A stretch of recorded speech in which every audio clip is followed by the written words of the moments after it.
We are up to Daf Mem Amid Aleph, and we were learning whether during Birchas Kainim whether you should say those psukim, because on the one hand we say, how can you say psukim while you're being blessed? What a chutzpah. On the other hand, the other one says, how can you not acknowledge that the Eibush is giving you bracha, so you have to give. In fact, in the halacha is that we're supposed to say the psukim is clearly not while the words are being said either by the chazan or by the kainim, which should be done only during the song, and that's why we sing, extra long, so that we have time to say the Rebbeinu Shleilim. So we are up to the Mem of Aleph. So the Gemara concludes regarding making brachas. The Gemara includes the Amar Abavu, about 20 lines from the top of the page. Amar Abavu, the last of the lines, Amar Rabbi. Amar Rabbi Abavu, who said, Mereish hava minlu. In the beginning, from the outset, I thought the right thing to do is to say those brachas, to say it, to acknowledge that the Eibush is giving us the wonderful brachas through the kohenim. Kiven the chazina le Rab Abba de min Aku. When I noticed that Rab Abba from Aku, the loy amalahu, he did not say the psukim while the kohenim was saying it. And Anami lo emino, I stopped saying it as well because I realized it's a chutzpah. Sorry. Oh, good question. Or maybe he already heard because kind of looking through the window. But Amar Rabba, we had a whole discussion of the mitzvahs on the Yisro to get a bracha or not 2 days ago. But Amar Rabba, talking about Rabba, so we're saying something very interesting about Rabba. Mereish hava min. In the beginning, I thought I thought I was a big honor, which is a hard statement to understand. If you're an honor, it means that there's a beautiful Gemara in my cotton there that Ches, where I think it was Rabbi Vashela. He said he davened for 3 things, and 2 of them he was responded to. He davened he should be rich like Rav Chizda, he should be something else like someone else, and he should be an honor like someone else.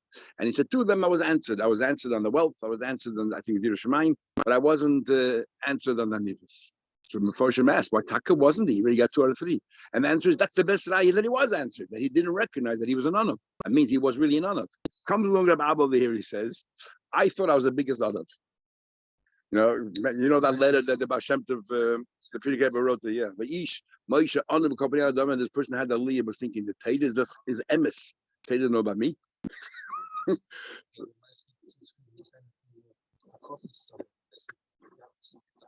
yeah. Before. Exactly. So what's anyway? I don't know what Rabbi was anyway. The Chazina Rab Abba de Minaku. When I saw Rab Abba de Minaku, could be brought now a story of Rabba. He noticed Abba. He noticed Abba Minaku. He decided to follow. We're wondering why did he follow? Okay, so Abba Minaku could argue. We know there's an argument in the Gemara itself whether you should say those bracha or not. And he saw that Abba Minaku didn't do it. He decided I'm going to follow him. Well, what's that? So he tells him Maisa. Because this guy had a mila, Abba had a mila, there was such a big honor, and just like Hill is the halach like Hill versus Shammai. Because why? Because Hill were anovim, so they listened to other people's opinion. Everything else, he decided to follow. What's the story?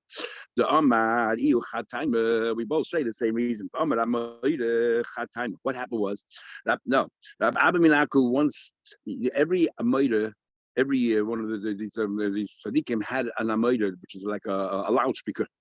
Like a gramophone. The gramophone was this person who used to listen to him. As it actually says, he used to whisper in the ear of the Samaritan. And the Samaritan would say it loud, in a very loud voice, and be able to say it to the whole audience.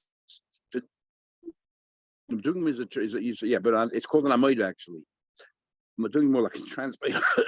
So that Abba, we used to tell the Matugim what to say, and the Matugim got up and said another thing altogether.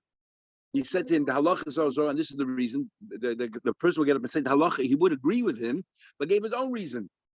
And Baba's Baladik, he didn't say a word. So we see that he says takes an enormous self-discipline not to say a word. Because everyone there thought that it came from the Baba, when it actually didn't. He wasn't marking. I realized that I wouldn't have that self-control to sit there and hear someone else say things in my name. I wouldn't have been able to sit there. Why did he even think that he was an honor? What gave him on what grounds did he think that he was an honor till he saw the story? But this is the story. The wife of Amoyed Rabavu, the wife of this Amoyed Rabavu, his let's call him a Turkmen, or his person that was able to relate this. Yeah, Lidvisu Ravu to the wife of Abu. This is what she said.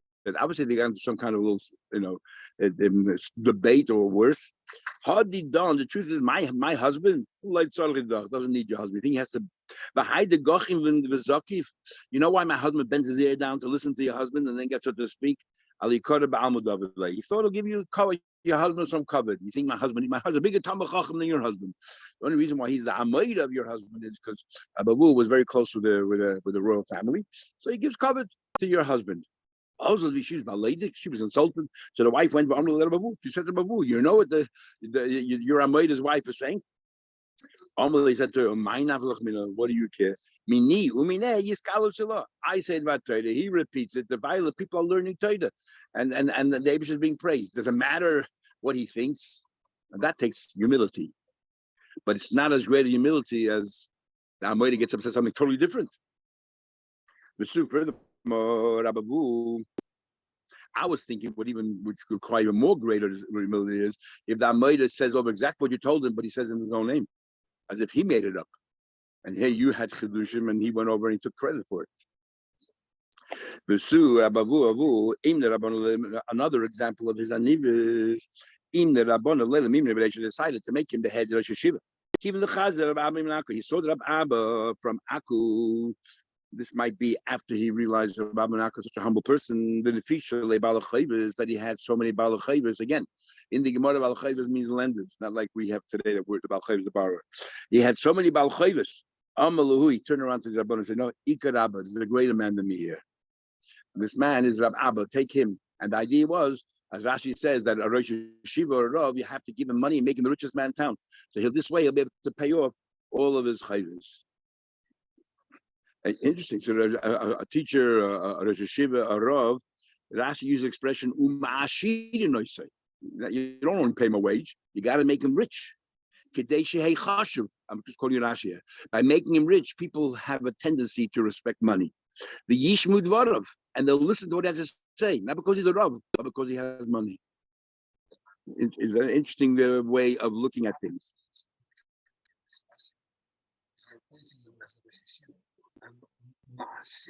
Yeah, yeah. I'm just saying that, yeah. If he wouldn't be rich, we wouldn't care that he's invasive. He's a rich man. The facts of life. The facts of life.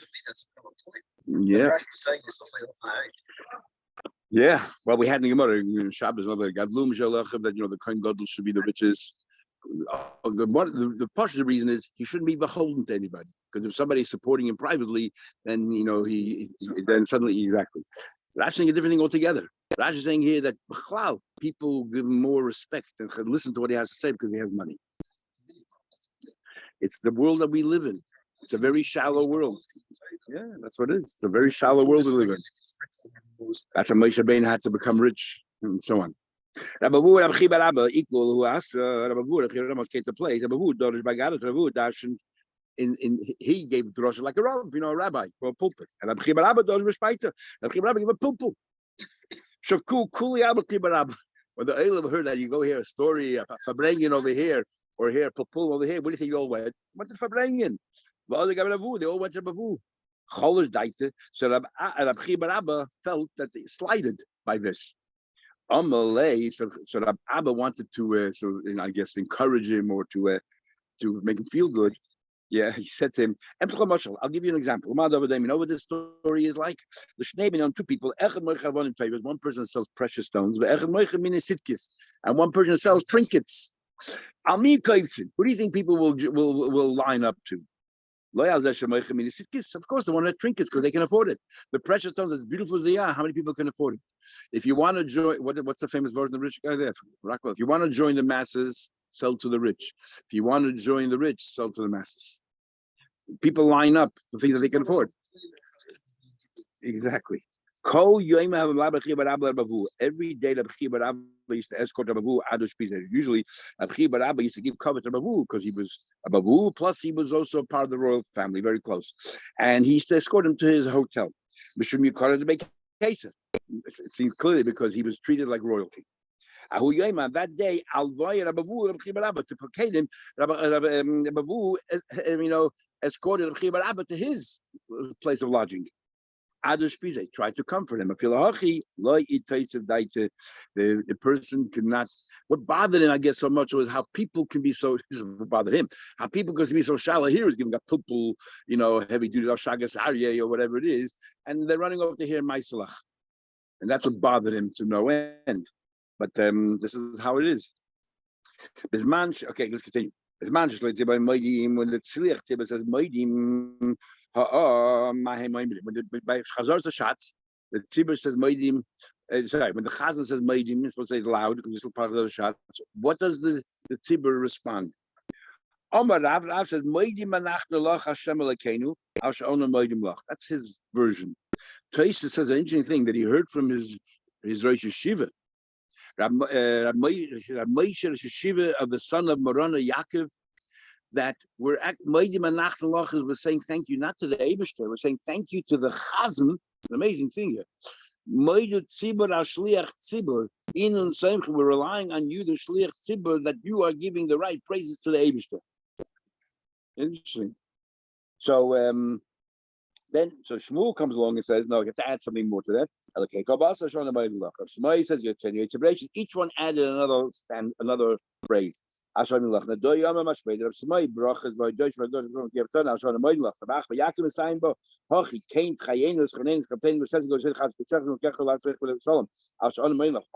we had this a few times in brachas and other places. You know what? Because of all these different things, say this all. Some people say that's what's called Moedim de Rabbanon. It was composed by a whole bunch of Rabbanon, and therefore we say them all.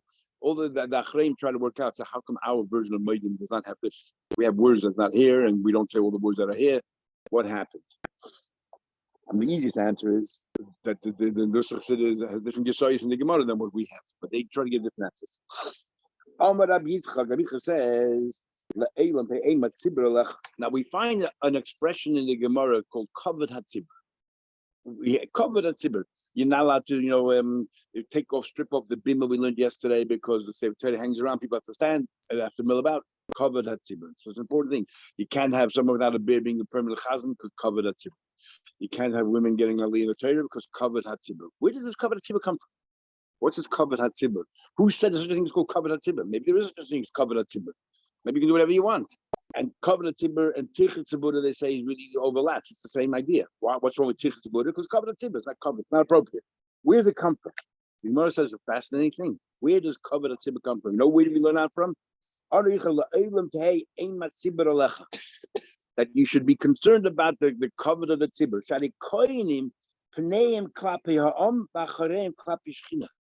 When the Kohanim are giving us a bracha, their backs up to the Aron Kodesh. And in fact, there's a whole Prima Godim, and they talk about how a Rav is able to give a drasha from a lot of them back to the Aron Kodesh.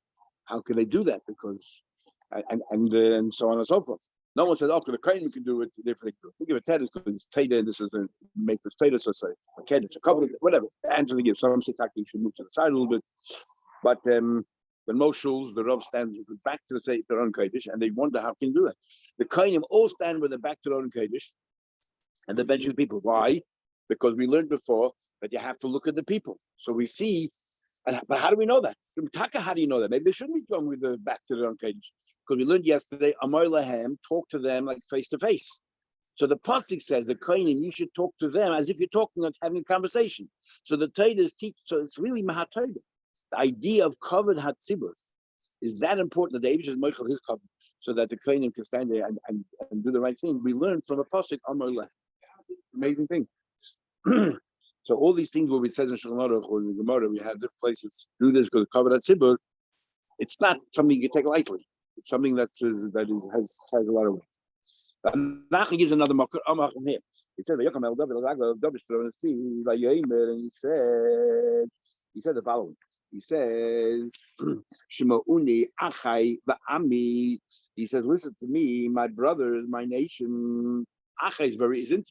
Ami is the very distant. So what's going on? Is the achai is Ami? So he says like this: Im achai lama Ami, Im Ami lama achi. Which one is it? What kind of relationship is Rav Melech having? Listen to me. Then Achiatim were brothers, and we dispense with all the rules and everything else. And if not, I'll beat you with a stick. So we see that when everybody behaves in that design, you have a different kind of relationship altogether. Anyway, yeah. And in other words, David HaMelech is foregoing some of his powers if the people are good. No, this is like Rashi used the word Eimas Tzibur. I'm not sure where Eima comes. It's more like covered Tzibur here than Eima was David HaMelech. But anyway, the idea is that it's a different relationship. Here, the Ena Kodesh allowed us to lay in Duchen, Koinim, and allowed to go with sandals to Duchen. From here, Taste and others are learning you're allowed to go to Shul to daven with sandals. Only Duchen, they should go with sandals. Why not? These are one of the takonas that Birchim Zaka made. Now, my time, why should he go with sandals? Lav Mishum, Covenant Tzibur, it's not respectful to go stand up there with sandals. So we see how important Covenant Tzibur is. Actually, that's not the reason why at all. In fact, what's the reason? What happens if one of the shoelaces of the sandal breaks? And either he'll go back to the seat to tie it down, or he will bend down. And the Amri, people say, Ben Grusha, Ben Chalutzi. People will, and it's important that you have to.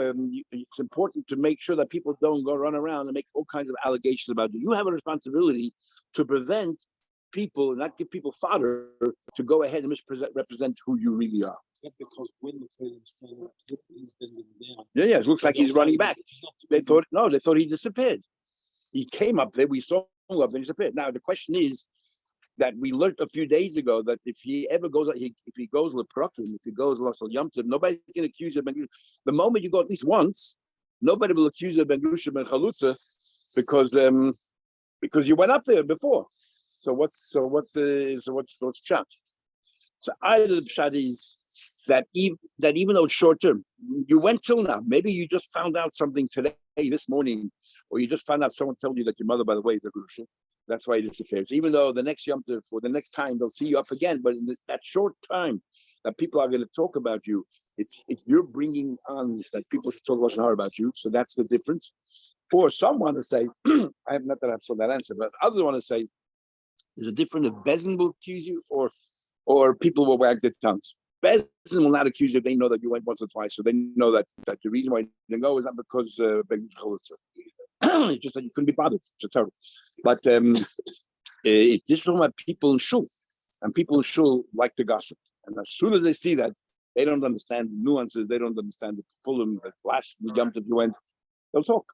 And that in itself, you have a responsibility to make sure it doesn't happen.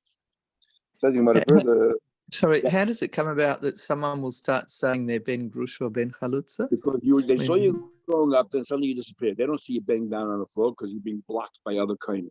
So they see, oh, you disappeared. What happened? Obviously, why should they make that conclusion?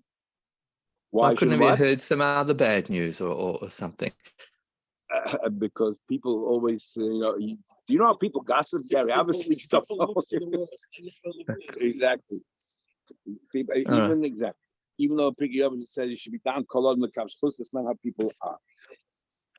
Okay. In the base of Migdash, knows Verechacha because Kainim is 3 brachas, and we say Amen after each one. But the base Migdash is only one long bracha. The Kol Kach Lama, why in the base of Migdash one long bracha? If we say Amen Migdash, in the base of Migdash they did not say Amen between bracha and bracha. They just get it. It says something at the very end. Therefore, it's one long bracha. I know you don't say Amen based on Mikdash. It says Kumu Baruch Hashem Lekech Min Ha'olam V'Ad Ha'olam. Come and bench the Eibush to Min Ha'olam V'Ad Ha'olam. So there's a different bracha altogether. They say Baruch Hashem Le'olam, Min Ha'olam V'Ad Ha'olam, and no Amen. So therefore they don't say. When I call bracha bracha tila, how do you know you have to say some kind of praise every bracha? It says Yivaruch Hashem Kodecha, V'Rayim Al Bracha Tzila. I'll call bracha bracha tila. You have to give a praise. What praise is it? They say Baruch Hashem Kodecha Malchus Loyal. So Teiz asked no. So what's chiluk? You say Amen. Or you say Baruch Hashem. The fact is you split the bracha. So there is 3 brachas. There are 3 brachas in the base of Mikdash. So Teiz says maybe. It says maybe. In the base of Mikdash they said the full name of Hashem. And Teiz calls it Shalmi that after they used to say this Baruch Hashem that they would forget the name of Hashem that they heard in the base of Mikdash. They would forget. And Teiz says maybe They didn't say Baruch Shem Kavod at the end of the bracha. They said it as soon as they heard Hashem's name. They right away said Baruch Shem Kavod. So there was no split at the end of no after Yishmael of the Chanekah. There was no split there. Therefore, it's one long bracha. Mishnah. We had this in Masechta Yuma. Birchas Kohen Gadol. Yom Kippur, after he did all of his duties, he gave brachas. Ketzad. How did it work? Chazan HaKnesset, that's known as the Shamish. Noitel Sefer Torah, the Shamish of the shul, the one who takes care of all the gashmis of the shul and make sure the shul is functional. He would take the Sefer Torah, the Noish, the Loy, Rosh HaKnesset, he would give it to the Gabbai. The Gabbai is more powerful than the Shamish. And the Rosh HaKnesset, the Gabbai then would give it to Sgan, would give it to the deputy Kohen Gadol, because on Yom Kippur, they always had someone prepared in case the Kohen Gadol becomes Tamei. There was someone in line waiting. Vazgan, then Noisa Kohen Gadol. The Gan then will pass it on to the Kohen Gadol. The Kohen Gadol oimed the Mekabel. The Kohen Gadol stands and he receives the Torah. The Kohen, and he reads Parshas Achrei Mos. He reads Parshas Achrei Mos. Then he reads Parshas V'ach Ba'aser, which is in Emor. And the Goylas Torah, they then roll the Torah. So even though the two separate pashas, but the Meturgiman would say something in between, there would be enough time to roll the Torah to Achbasa.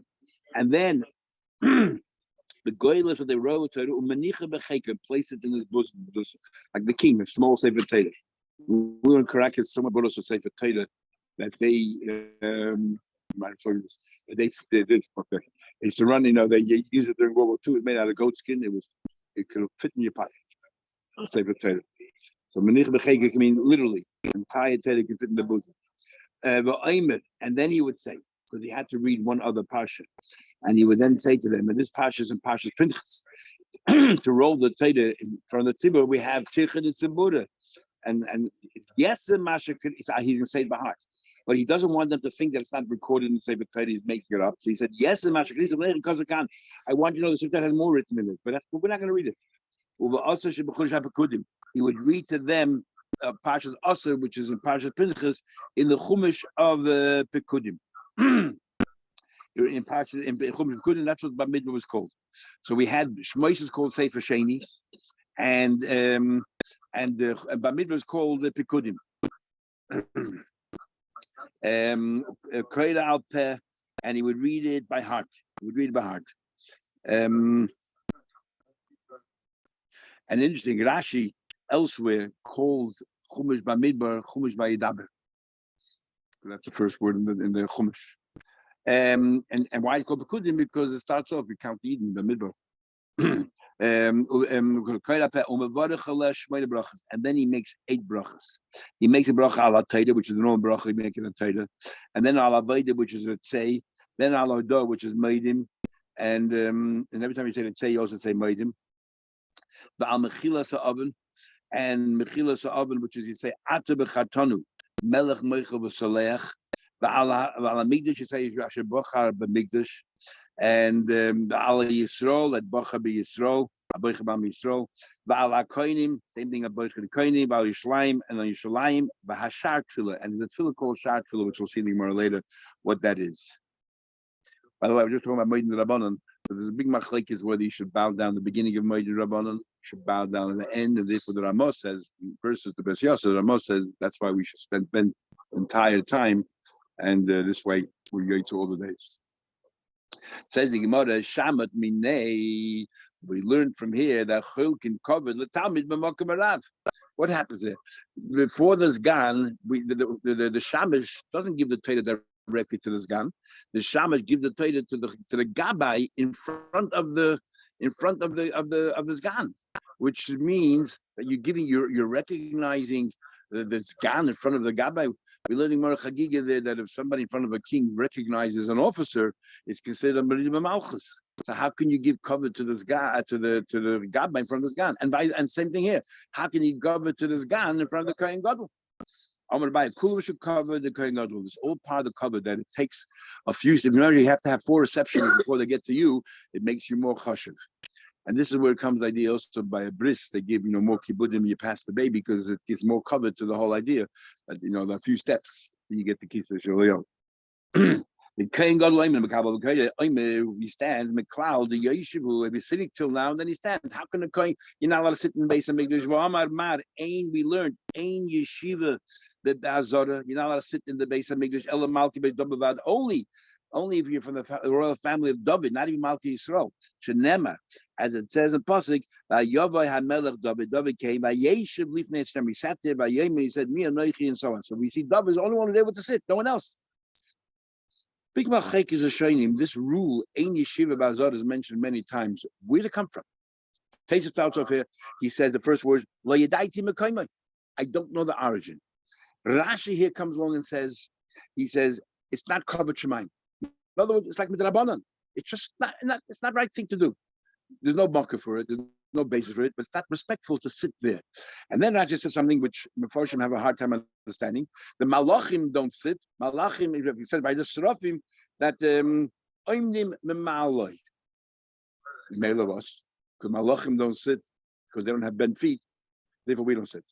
Rashi elsewhere says that's actually Mahatoida. Because it says Lama, we had a few days ago. Lama Lishodis, that when you're in the base of Mikdash, you have to stand.